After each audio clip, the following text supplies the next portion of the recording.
L'éducation signataire du 15 octobre 2016 n'ont jamais décrété une année blanche, ne peuvent même pas décréter une année blanche. Les informations qui circulent, c'est vraiment, nous ne savons même pas la source de ces informations-là. Nous pensons aujourd'hui que le CNSP peut fournir des efforts, bien sûr, pour nous permettre de reprendre les classes. Tout est lié à la décision du CNSP aujourd'hui. On attend le retour du CNSP parce qu'à la dernière négociation, disons échange, le chargé, le deuxième vice-président du CNSP avait dit qui était chargé de discuter avec nous, disait qu'il va rendre compte au président du CNSP. Et après, si nécessaire, qu'il va nous rendre compte ou bien nous appeler pour des échanges encore. Nous attendons leur décision, nous attendons leur appel.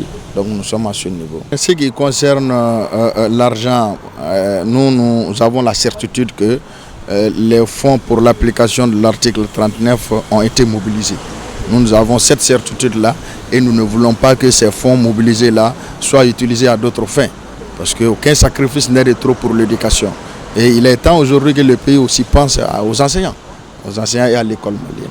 Cette décision-là revient au CNSP en réalité, parce que nous ne sommes même pas sortis de la crise d'abord. Il faut sortir de la crise, se retrouver, échanger, voir ce qui est possible. Nous sommes dans la dynamique et nous sommes dans les réflexions. On a une planification.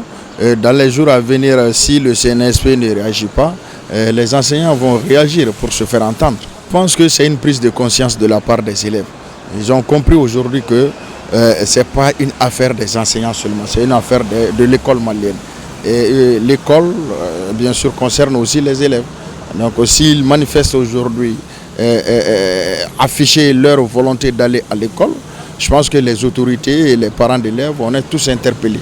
Et il est important aujourd'hui que ceux qui ont la charge du pays comprennent qu'aucun sacrifice n'est de trop, non seulement pour l'école, mais aussi pour les enfants de ce pays-là.